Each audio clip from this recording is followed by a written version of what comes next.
La charité. La vertu de charité surnaturalise et sanctifie le sentiment de l'amour, amour envers Dieu, amour envers le prochain. L'amour en général est un mouvement, une tendance de notre âme vers le bien. Si le bien vers lequel nous nous portons est sensible et perçu par l'imagination comme agréable, notre amour sera lui-même sensible. Si le bien est honnête et connu par la raison comme digne d'estime, notre amour sera rationnel. Si le bien est surnaturel et perçu par la foi, notre amour sera chrétien. Comme on le voit, l'amour suppose la connaissance, mais n'est pas toujours en proportion avec cette connaissance, comme nous l'expliquerons ailleurs. On peut distinguer dans l'amour, quel qu'il soit, 4 éléments principaux. Premièrement, une certaine sympathie pour l'objet aimé qui résulte de ce qu'on remarque une proportion entre lui et nous. Cette proportion n'emporte pas une similitude complète entre les deux amis, mais une proportion telle que l'un complète l'autre. Deuxièmement, un mouvement ou élan de l'âme vers l'objet aimé pour se rapprocher de lui et jouir de sa présence. Troisièmement, une certaine union ou communion des esprits et des cœurs pour se faire part des biens qu'on possède. Quatrièmement, un sentiment de joie, de plaisir ou de bonheur qu'on éprouve dans la possession de l'objet aimé. L'amour chrétien est celui qui est surnaturalisé dans son principe, son motif et son objet. Explication. Premièrement, il est surnaturalisé dans son principe par la vertu infuse de charité qui réside dans la volonté. Cette vertu, mise en œuvre par une grâce actuelle, transforme l'amour honnête et l'élève à un degré supérieur. Deuxièmement, la foi nous fournit alors un motif pour sanctifier les affections. Elle les dirige d'abord vers Dieu, en qui elle nous montre le bien suprême, infini, qui seul répond à nos légitimes aspirations, puis vers les créatures qu'elle nous représente comme un reflet des perfections divines, si bien qu'en les aimant, nous aimons Dieu lui-même. Troisièmement, l'objet de notre amour devient ainsi surnaturel. Le Dieu que nous aimons, ce n'est pas le Dieu abstrait de la raison, mais le Dieu vivant de la foi, le Père qui engendre un Fils de toute éternité et nous adopte pour enfants. Le Fils égal au Père, qui en s'incarnant devient notre frère. Le Saint-Esprit, amour mutuel du Père et du Fils, qui vient répandre dans nos âmes la divine charité. Les créatures elles-mêmes nous apparaissent non pas en leur être naturel, mais telles que la révélation nous les montre. Ainsi les hommes sont pour nous des enfants de Dieu, notre Père commun, des frères en Jésus-Christ, des temples vivants du Saint-Esprit. Tout donc est surnaturel dans l'amour chrétien. Selon saint Thomas, la charité ajoute à l'amour l'idée d'une certaine perfection, provenant d'une grande estime pour l'objet aimé. Ainsi, toute charité est amour, mais tout amour n'est pas charité. Définition. On peut définir la charité. Une vertu théologale qui nous fait aimer Dieu de la façon qu'il s'aime par-dessus toute chose, pour lui-même, et le prochain pour l'amour de Dieu. Cette vertu a donc un double objet, Dieu et le prochain. Mais ces deux objets n'en font qu'un, parce que nous n'aimons les créatures qu'en tant qu'elles sont une expression, un reflet des perfections divines. C'est donc Dieu que nous aimons en elles. Ainsi, ajoute saint Thomas, nous aimons le prochain parce que Dieu est en lui, ou du moins pour qu'il soit en lui. Voilà pourquoi il n'y a qu'une seule et même vertu de charité. Parlons à présent un peu de sa nature. Le premier objet de la charité, c'est Dieu. Comme il est la plénitude de l'être, de la beauté et de la bonté, il est infiniment aimable. C'est Dieu considéré dans toute l'infinie réalité de ses perfections et non tel attribut divin en particulier. Du reste, la considération d'un seul attribut, comme la miséricorde, nous conduit facilement à la considération de toutes les perfections. Il n'est pas du reste nécessaire de les connaître en détail. Les âmes simples aiment le bon Dieu tel que la foi le fait connaître, sans analyser ses attributs. Pour éclaircir la notion de l'amour de Dieu, nous expliquerons le précepte qui nous l'impose, le motif sur lequel il s'appuie et les différents degrés par lesquels nous arrivons à l'amour pur. Parlons à présent du précepte. Déjà formulé dans l'Ancien Testament, il est renouvelé par notre Seigneur et proclamé par lui comme le résumé de la loi et des prophètes. Tu aimeras le Seigneur ton Dieu de tout ton cœur, de toute ton âme, de toutes tes forces et de tout ton esprit. C'est dire que nous devons aimer Dieu par-dessus toute chose et de toutes les puissances de notre âme. Ce qu'explique fort bien saint François de Sales. C'est l'amour qui doit prévaloir sur tous nos amours et régner sur toutes nos passions. Et c'est ce que Dieu requiert de nous, qu'entre tous nos amours, le sien soit le plus cordial, c'est-à-dire sympathie, entente, dominant sur tout notre cœur, le plus affectionné occupant toute notre âme, le plus général employant toutes nos puissances, le plus relevé remplissant tout notre esprit, et le plus ferme excitant toute notre force et vigueur. Et il conclut par un magnifique élan d'amour. Je suis vôtre, Seigneur, et ne dois être qu'à vous. Mon âme est vôtre, et ne doit vivre que pour vous. Ma volonté est vôtre, et ne doit aimer que pour vous. Mon amour est vôtre, et ne doit tendre qu'en vous. Je dois vous aimer comme mon premier principe, puisque je suis de vous. Je dois vous aimer comme ma faim et mon repos, puisque je suis pour vous. Je dois vous aimer plus que mon être, puisque mon être subsiste par vous. Je dois vous aimer plus que moi-même, puisque je suis tout à vous et en vous.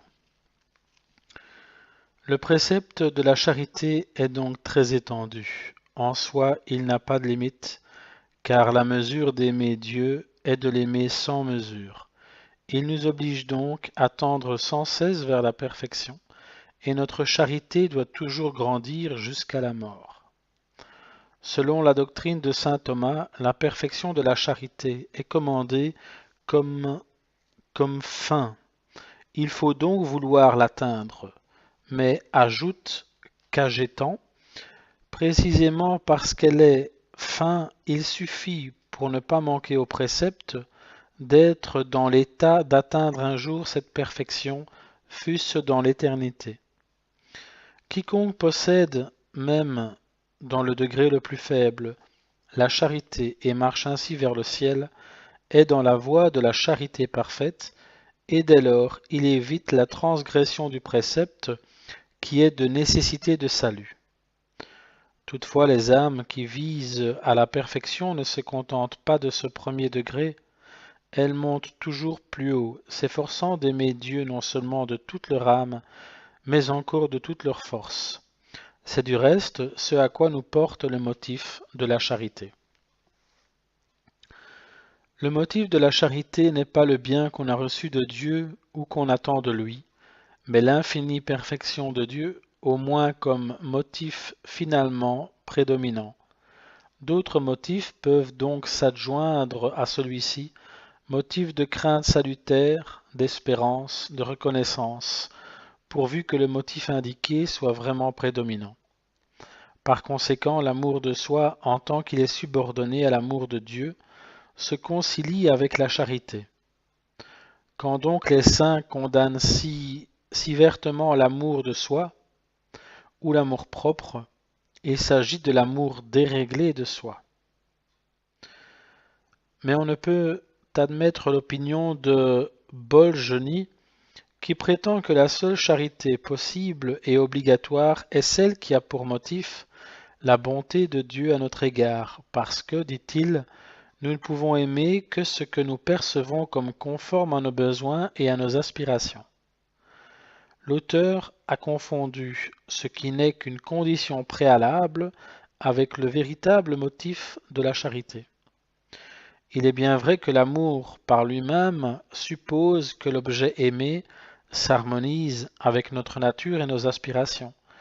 Mais le motif pour lequel nous l'aimons n'est pas cette convenance. C'est l'infinie perfection de Dieu aimée pour elle-même. Ici encore, saint François de Sales expose bien cette doctrine. Mais si par imagination de choses impossibles, il y avait une infinie bonté à laquelle nous n'eussions nulle sorte d'appartenance, et avec laquelle nous ne pussions avoir aucune communication, nous l'estimerions certes plus que nous-mêmes. Mais à proprement parler, nous ne l'aimerions pas, puisque l'amour regarde l'union. Et beaucoup moins pourrions-nous avoir la charité envers elle, puisque la charité est une amitié, et l'amitié ne peut être que réciproque, ayant pour fondement la communication et pour fin l'union. On s'est demandé si le motif de reconnaissance ne suffit pas pour la charité parfaite. Ici, il y a lieu de distinguer. Si la reconnaissance ne s'élève pas au-dessus du bienfait reçu pour aller jusqu'au bienfaiteur lui-même, elle ne suffit pas comme motif de charité, puisqu'elle demeure intéressée. Mais si de l'amour du bienfait on passe à l'amour du bienfaiteur, et qu'on l'aime à cause de son infinie bonté, ce motif se confond avec celui de la charité. En fait, la reconnaissance conduit facilement à l'amour pur, parce qu'elle est un sentiment très noble. Aussi l'Écriture et les saints nous proposent souvent les bienfaits de Dieu pour nous exciter à l'amour de charité. C'est ainsi que saint Jean, après avoir dit que l'amour parfait bannit la crainte, nous exhorte à aimer Dieu, puisque Dieu nous a aimés le premier. Mais nous aimons Dieu parce que lui, le premier, nous a aimés. 1 Jean 4, 19. Et que d'âmes en effet ont appris à aimer Dieu de l'amour le plus pur, en songeant à l'amour qu'il nous a témoigné de toute éternité, et en méditant sur l'amour de Jésus pour nous, dans sa passion et dans l'Eucharistie. Si l'on veut un critère pour distinguer l'amour pur de l'amour intéressé, on peut dire que le premier consiste à aimer Dieu parce qu'il est bon et à lui vouloir du bien, et que le second consiste à aimer Dieu en tant qu'il est bon pour nous et à nous vouloir du bien à nous-mêmes. Point suivant, quant au degré de l'amour, saint Bernard en distingue 4. Le premier, l'homme s'aime d'abord lui-même pour lui-même, car il est cher et incapable de goûter autre chose que lui. Deuxièmement, puis, sentant son insuffisance, il commence à rechercher Dieu par la foi et à l'aimer comme un aide nécessaire. À ce second degré, il aime Dieu non encore pour Dieu, mais pour soi-même. Troisièmement, mais bientôt, à force de cultiver et de fréquenter Dieu comme un aide nécessaire, il voit peu à peu combien Dieu est doux et il commence à l'aimer pour lui-même. Quatrièmement, enfin, le dernier degré, que bien peu atteignent sur terre, c'est de s'aimer soi-même uniquement pour Dieu, et par conséquent d'aimer Dieu exclusivement pour lui-même. En laissant de côté le premier degré, qui n'est que l'amour de soi, restent 3 degrés d'amour de Dieu, qui correspondent aux 3 degrés de perfection que nous avons déjà exposés. Point suivant, le rôle sanctificateur de l'amour de Dieu. La charité est en soi la plus excellente et par là même la plus sanctifiante des vertus. Nous l'avons déjà prouvé en montrant qu'elle constitue l'essence même de la perfection, qu'elle comprend toutes les vertus et leur donne une perfection spéciale en faisant converger, c'est-à-dire se rejoindre, leurs actes vers Dieu aimé par-dessus tout. C'est ce que déclare saint Paul en langage lyrique. Quand je parlerai les langues des hommes et des anges, si je n'ai pas la charité, je ne suis qu'un airain bruyant et qu'une cymbale retentissante. Aurais-je le don de prophétie et une foi capable de transporter les montagnes? Si je n'ai pas la charité, je ne suis rien. Distribuerai-je aux pauvres tous mes biens et livrerai-je mon corps pour être brûlé? Si je n'ai pas la charité, cela ne me sert de rien. La charité est patiente, elle est bienveillante. La charité n'envie pas. La charité ne se vante pas, ne s'enfle pas, ne fait rien d'inconvenant, ne cherche pas son intérêt, ne s'irrite pas, n'impute pas le mal, elle ne se réjouit pas de l'injustice, elle sympathise au contraire avec la vérité, elle excuse tout, opère tout, croit tout et supporte tout. La charité ne périra jamais. Maintenant demeurent la foi, l'espérance et la charité, mais la plus grande d'entre elles est la charité. 1 Corinthiens 13, 1 à 13. Point suivant, plus que les autres vertus, en effet, la charité est unifiante et transformante. C'est l'âme tout entière qu'elle unit à Dieu, avec toutes ses facultés.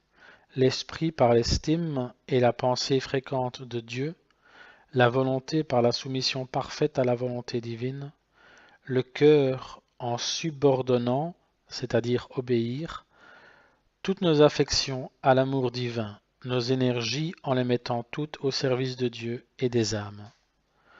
En l'unissant tout entière à Dieu, elle la transforme. L'amour nous fait sortir de nous-mêmes, nous élève jusqu'à Dieu et nous porte à l'imiter, à reproduire en nous ses divines perfections. On veut en effet ressembler à celui qu'on aime, parce qu'on l'estime comme un modèle et qu'on veut, en lui ressemblant davantage, pénétrer plus avant dans son intimité. Point suivant. Dans ses effets, la charité contribue très efficacement à notre sanctification. Elle établit entre notre âme et Dieu une certaine sympathie ou connaturalité qui nous fait mieux comprendre et goûter Dieu et les choses divines. C'est à cause de cette sympathie mutuelle que les amis se comprennent, se devinent et s'unissent de plus en plus intimement. Bien des âmes ignorantes, mais éprises d'amour pour Dieu, goûtent et pratiquent mieux que des savants les grandes vérités chrétiennes. C'est un des effets de la charité. Elle centuple nos énergies pour le bien en nous communiquant une force indomptable pour surmonter les obstacles et nous porter aux actes de vertu les plus excellents. Car l'amour est fort comme la mort. Cantique 8, 6. Quelle force intrépide ne donne pas à une mère son amour pour son enfant? Nul peut-être n'a mieux décrit que l'auteur de l'Imitation les admirables effets de l'amour divin. Il allège nos douleurs et nos fardeaux, il nous élève jusqu'à Dieu parce qu'il est né de Dieu, il nous donne des ailes pour voler avec joie aux actes les plus parfaits, au don total de soi-même. Aussi, il nous presse de faire de grandes choses et de viser au plus parfait. Il veille sans cesse, ne se plaint jamais de ses fatigues et ne se laisse pas troubler par la crainte. Mais, comme une vive flamme, s'élève toujours plus haut et passe en toute sécurité au milieu des difficultés. Il produit aussi une grande joie et dilatation d'âme. C'est en effet la possession initiale du souverain bien, et cette possession remplit notre âme de joie. Aussi, reprend l'Imitation, il n'est rien de plus doux, rien de plus agréable, rien de meilleur au ciel et sur la terre. La cause principale de cette joie, c'est que nous commençons à prendre conscience d'une façon plus vive de la présence de Jésus et de la présence de Dieu en nous. Cette joie est suivie d'une paix profonde. Quand on a la conviction que Dieu est en nous et qu'il exerce sur nous une action, une sollicitude, c'est-à-dire un soin paternel, on s'abandonne à lui avec une douce confiance. On lui remet en toute sécurité le soin de tous nos intérêts, et ainsi on jouit d'une paix, d'une sérénité parfaite. Or, il n'est pas de disposition plus favorable au progrès spirituel que la paix intérieure. Ainsi donc, de quelque côté qu'on considère la charité, en elle-même ou dans ses effets, elle est de toutes les vertus la plus unifiante et la plus sanctifiante. Elle est vraiment le lien de la perfection. Voyons donc comment on la pratique.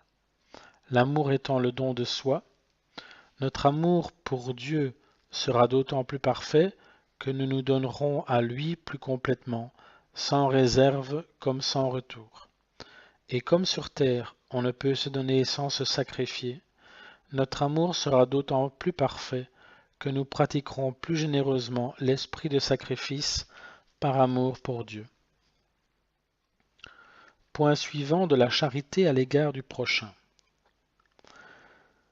La charité fraternelle est bien une vertu théologale pourvu qu'on aime Dieu lui-même dans le prochain, ou en d'autres termes, qu'on aime le prochain pour Dieu. Si nous aimions le prochain uniquement pour lui-même ou à cause des services qu'il peut nous rendre, ce ne serait pas de la charité. C'est donc Dieu qu'il faut voir dans le prochain. Il s'y manifeste par les dons naturels qui sont une participation à son être et à ses attributs, et par les dons surnaturels qui sont une participation à sa nature et à sa vie. La vertu de charité étant surnaturelle, ce sont ces qualités surnaturelles que nous devons envisager comme le motif de notre charité. Si donc nous considérons aussi ces qualités naturelles, nous devons les envisager avec l'œil de la foi en tant que surnaturalisées par la grâce. Pour mieux saisir le vrai motif de la charité fraternelle, nous pouvons l'analyser en envisageant les hommes dans leur rapport avec Dieu. Alors ils nous apparaîtront comme des enfants de Dieu, des membres de Jésus-Christ, des cohéritiers du même royaume céleste, alors même qu'ils ne sont pas en état de grâce ou qu'ils n'ont pas la foi, ils sont appelés à posséder ces dons surnaturels. Et c'est notre devoir de contribuer, au moins par la prière et par l'exemple, à leur conversion. Quel puissant motif pour nous les faire aimer comme des frères, et comme les divergences des vues qui nous séparent sont petites en face de tout ce qui nous unit à eux. Point suivant, rôle sanctificateur de la charité fraternelle. Puisque l'amour surnaturel du prochain n'est qu'une manière d'aimer Dieu, il faudrait redire ici tout ce que nous avons exposé sur les merveilleux effets de l'amour de Dieu. Qu'il nous suffise de citer quelques textes de saint Jean. Celui qui aime son frère demeure dans la lumière, et il n'y a en lui aucun sujet de chute. Mais celui qui hait son frère est dans les ténèbres. 1 Jean 1, 10 à 11. Or, demeurer dans la lumière, c'est, dans le style de saint Jean, demeurer en Dieu, source de toute lumière, et être dans les ténèbres, c'est être dans l'état du péché. Et il poursuit, nous savons que nous sommes passés de la mort à la vie parce que nous aimons nos frères. Quiconque est son frère est un meurtrier. 1 Jean 3, 14 à 15. Et il conclut ainsi, mes bien-aimés, aimons-nous les uns les autres, car l'amour vient de Dieu, et quiconque aime est né de Dieu et connaît Dieu. Celui qui n'aime pas n'a pas connu Dieu, car Dieu est amour. Si nous nous aimons les uns les autres, Dieu demeure en nous, et son amour est parfait en nous. Dieu est amour, et celui qui demeure dans l'amour demeure en Dieu, et Dieu demeure en lui. Si quelqu'un dit « J'aime Dieu » et qu'il haïsse son frère, c'est un menteur. Comment celui qui n'aime pas son frère qu'il voit, peut-il aimer Dieu qu'il ne voit pas? Et nous avons reçu ce commandement, que celui qui aime Dieu aime aussi son frère. 1 Jean 4, 7, 8. On ne peut plus explicitement affirmer qu'aimer le prochain, c'est aimer Dieu et jouir de tous les privilèges attachés à l'amour divin. D'ailleurs, Jésus nous dit qu'il considère comme fait à lui-même tout service rendu au moindre des siens. Oui, je vous le déclare, toutes les fois que vous l'avez fait à l'un de mes plus petits frères que voici, c'est à moi-même que vous l'avez fait. Matthieu 25, 40. Or, il est évident que Jésus ne se laisse pas vaincre en générosité et qu'il rend au centuple, en grâce de toutes sortes, le moindre service qu'on lui rend dans la personne de ses frères. Que cette pensée est consolante pour ceux qui pratiquent la charité fraternelle et font l'aumône corporelle ou spirituelle à leur prochain, et plus encore pour ceux dont la vie tout entière est vouée aux œuvres de charité ou à l'apostolat. C'est à chaque instant qu'ils rendent service à Jésus dans la personne de leurs frères, et donc à chaque instant aussi que Jésus travaille leur âme pour l'orner et la sanctifier. Le principe qui doit nous guider constamment, c'est de voir Dieu ou Jésus dans le prochain, et de rendre ainsi notre charité plus surnaturelle dans ses motifs et ses moyens d'action, plus universelle dans son étendue, plus généreuse et plus active dans son service. Point suivant, le Sacré-Cœur de Jésus, modèle et source de charité. Pour conclure ce que nous avons dit sur la charité, nous ne pouvons mieux faire que d'inviter nos lecteurs à chercher dans le cœur sacré de Jésus la source et le modèle de la charité parfaite. Dans les litanies approuvées officiellement par l'Église, nous l'invoquons en effet comme une fournaise ardente de charité, une plénitude de bonté et d'amour. Il y a en effet dans la dévotion au Sacré-Cœur deux éléments essentiels. Un élément sensible, le cœur de chair hypostatiquement uni à la personne du Verbe, un élément spirituel symbolisé par le cœur matériel, et qui n'est autre que l'amour du Verbe incarné pour Dieu et pour les hommes. Ces deux éléments n'en font qu'un, comme ne font qu'un le signe et la chose signifiée. Or, l'amour signifié veut dire contenu, par le cœur de Jésus, c'est sans doute l'amour humain, mais réellement aussi l'amour divin, puisqu'en Jésus les opérations divines et humaines sont unies et indissolubles. C'est son amour pour les hommes.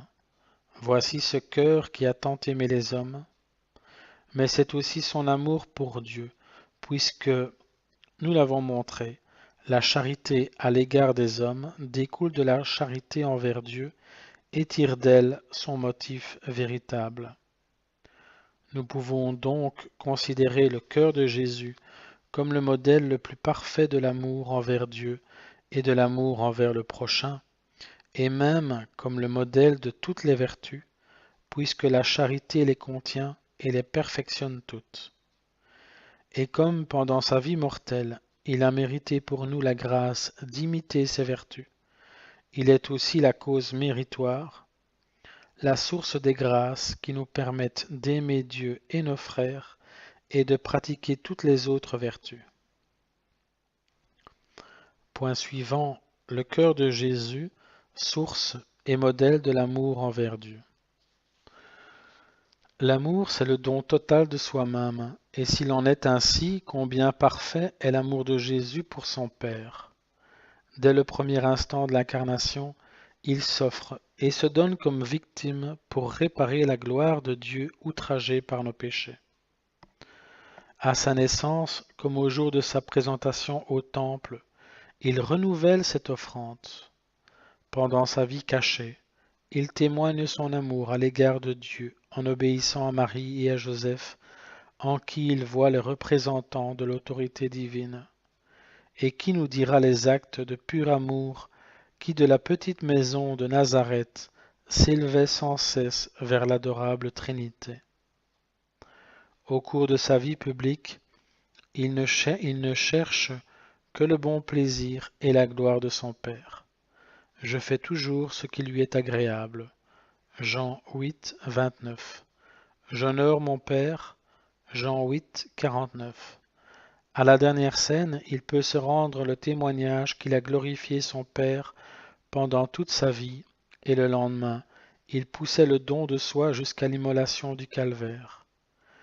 Qui pourra jamais compter les actes intérieurs d'amour qui jaillissaient sans cesse de son cœur et qui ont fait de sa vie tout entière un acte continuel de charité parfaite. Mais qui pourrait surtout exprimer la perfection de cet amour?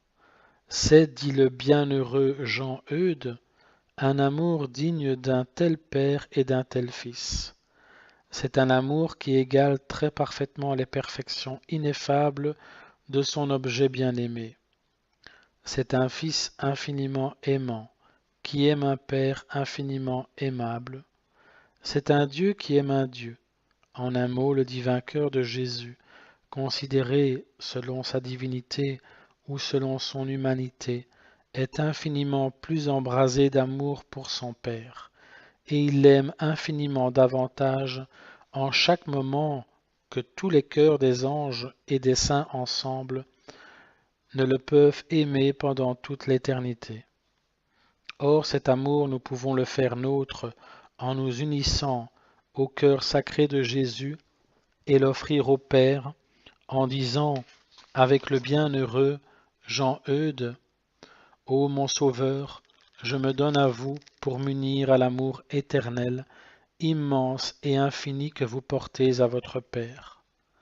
Ô Père adorable, je vous offre tout cet amour éternel, immense, infini de votre Fils Jésus, comme un amour qui est à moi. Je vous aime comme votre Fils vous aime. Point suivant, le cœur de Jésus, source d'amour pour les hommes. Nous avons dit combien Jésus les a aimés sur terre. Il nous reste à expliquer comment il ne cesse de les aimer maintenant qu'il est au ciel. C'est parce qu'il nous aime qu'il nous sanctifie par les sacrements. Ce sont en effet, dit le bienheureux Jean Eudes, autant de fontaines inépuisables de grâce et de sainteté qui ont leur source dans l'océan immense du Sacré-Cœur de notre Sauveur. Et toutes les grâces qui en procèdent sont autant de flammes de cette divine fournaise. Point suivant, mais c'est surtout dans l'Eucharistie qu'il nous donne la plus grande marque d'amour.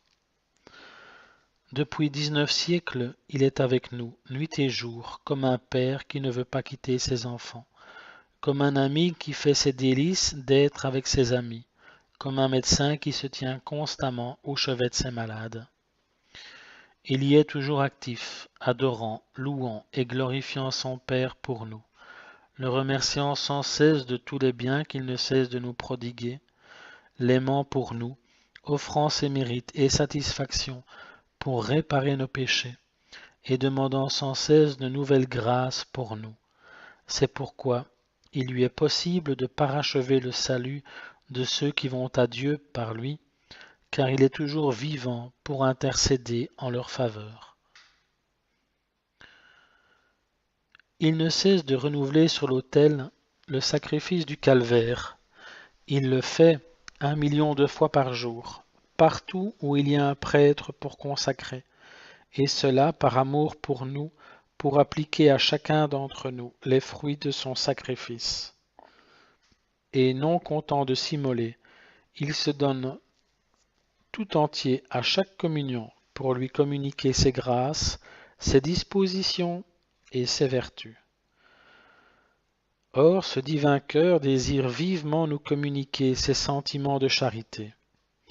Mon divin cœur, disait-il à sainte Marguerite Marie, est si passionné d'amour pour les hommes et pour toi en particulier, que ne pouvant plus contenir en lui-même les flammes de son ardente charité, il faut qu'il les répande par tout moyen, par ton moyen, et qu'il se manifeste à eux pour les enrichir de ses précieux trésors.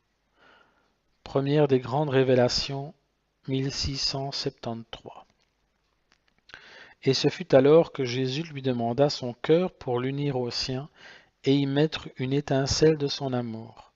Ce qu'il fit d'une façon miraculeuse pour la Sainte, il le fait pour nous d'une manière ordinaire dans la Sainte Communion, et chaque fois que nous unissons notre cœur au sien, car il est venu sur terre apporter le feu sacré de la charité, et ne désire rien tant que de l'allumer en nos cœurs. Je suis venu mettre le feu sur la terre. Luc 12, 49. Point suivant. Le cœur de Jésus, source et modèle de toutes les vertus.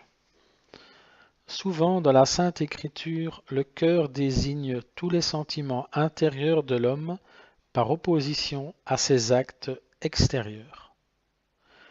L'homme ne voit que ce qui se manifeste au dehors, mais Dieu voit le cœur. Samuel 16, 7. Par voie de conséquence, le cœur de Jésus symbolise non seulement l'amour, mais tous les sentiments intérieurs de son âme. C'est bien ainsi que les grands mystiques du Moyen Âge et après eux le bienheureux Jean Eudes ont envisagé la dévotion au Sacré-Cœur. Il en est de même de sainte Marguerite Marie.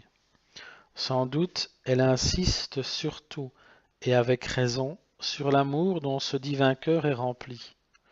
Mais dans ces divers écrits, elle nous montre ce cœur comme le modèle de toutes les vertus. Et le père de la Colombière, son confesseur et son interprète, résume sa pensée dans un acte de consécration qu'on trouve à la fin des retraites spirituelles. Cette offrande se fait pour honorer ce divin cœur, le siège de toutes les vertus, la source de toutes les bénédictions et la retraite de toutes les âmes saintes. Les principales vertus qu'on prétend honorer en lui sont, premièrement, un amour très ardent de Dieu son Père, joint à un respect très profond et à la plus grande humilité qui fut jamais. Secondement, une patience infinie dans les maux, une douleur extrême pour les péchés dont il s'était chargé. La confiance d'un fils très tendre alliée avec la confusion d'un très grand pécheur.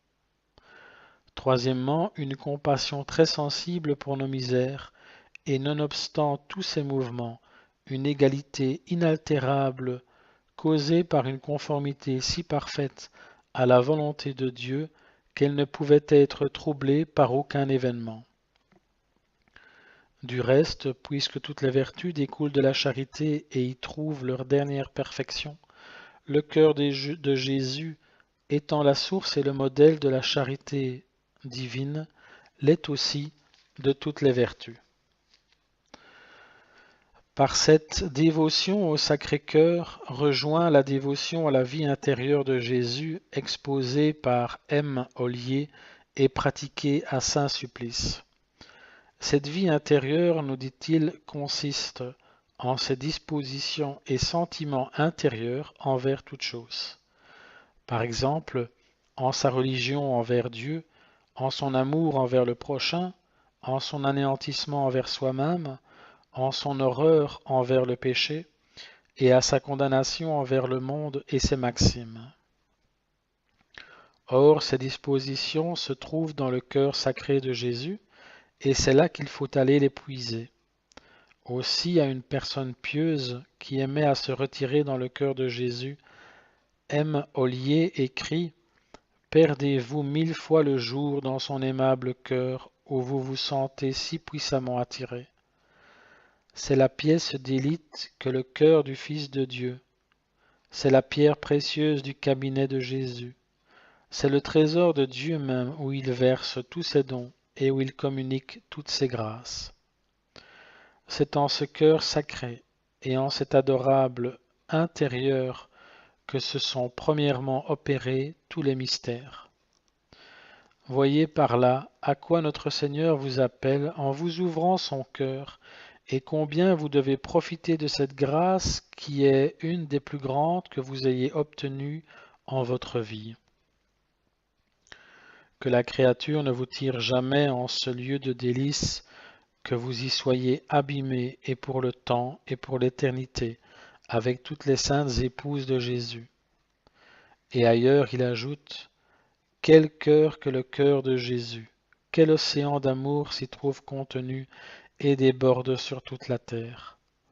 Ô source féconde et intarissable de tout amour, ô abîme profond et inépuisable de toute religion, ô divin centre de tous les cœurs, ô Jésus, souffrez que je vous adore en votre intérieur, que j'adore votre âme bénie, que j'adore votre cœur que j'ai vu encore ce matin. Je voudrais le décrire, mais je ne le puis tant il est ravissant. Je l'ai vu comme un ciel tout rempli de lumière, d'amour, de reconnaissance et de louange. Il exaltait Dieu, il exprimait ses grandeurs et ses magnificences. Pour M. Ollier, l'intérieur de Jésus et son cœur sacré ne font qu'un. C'est le centre de toutes ses dispositions et ses vertus. C'est le sanctuaire de l'amour et de la religion, où Dieu est glorifié et où les âmes ferventes aiment à se retirer. Conclusion de tout cela. Pour que la dévotion au Sacré-Cœur produise ses heureux effets, elle doit consister en deux actes essentiels, amour et réparation. L'amour est le premier et le principal de ses devoirs, d'après sainte Marguerite Marie, aussi bien que d'après le bienheureux Jean Eudes. Rendant compte au père Croiset de la seconde grande apparition, elle lui écrit « Il me fit voir que le grand désir qu'il avait d'être aimé des hommes et de les retirer de la voie de la perdition lui avait fait former ce dessein de manifester son cœur aux hommes avec tous les trésors d'amour, de miséricorde, de grâce, de sanctification et de salut, afin que ceux qui voudraient lui rendre et procurer tout l'honneur, la gloire et l'amour qui seraient en leur pouvoir, il les enrichit avec abondance et profusion de ces divins trésors du cœur de Dieu qui en était la source. » Et dans une lettre à sœur de la Barge, elle conclut ainsi. Aimons-le donc, cet unique amour de nos âmes, puisqu'il nous a aimés le premier et qu'il nous aime encore avec tant d'ardeur, qu'il en brûle continuellement au très saint sacrement. Il ne faut que l'aimer, ce saint des saints, pour devenir sainte. Qui nous empêchera donc de l'être, puisque nous avons des cœurs pour aimer et des corps pour souffrir? Il n'y a que son pur amour qui nous fasse faire tout ce qui lui plaît. Il n'y a que ce parfait amour qui nous le fasse faire de la manière qui lui plaît.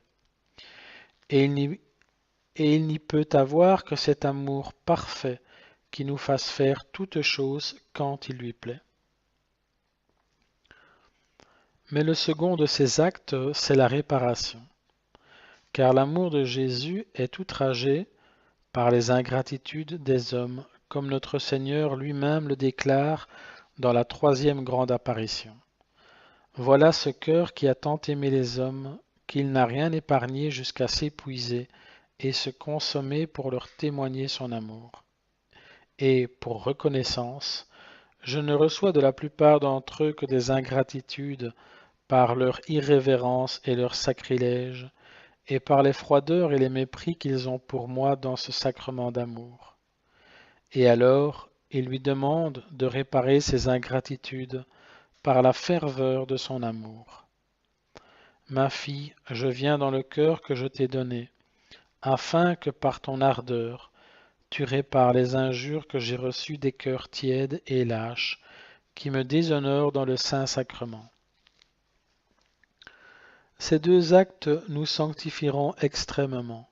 L'amour, en nous unissant intimement au cœur sacré de Jésus, nous fera communier à ses vertus et nous donnera le courage de les pratiquer malgré tous les obstacles. La réparation, en nous faisant compatir aux souffrances de Jésus, stimulera encore notre ferveur et nous portera à souffrir courageusement par amour toutes les épreuves auxquelles il voudra bien nous associer. Ainsi entendu, la dévotion au Sacré-Cœur n'aura rien de mièvre, de faux, de semblant, rien d'efféminé. Ce sera l'esprit même du christianisme, un heureux mélange d'amour et de sacrifice, accompagné de la pratique progressive des vertus morales et théologales. Ce sera comme une synthèse de la voie illuminative et une heureuse initiation à la voie unitive.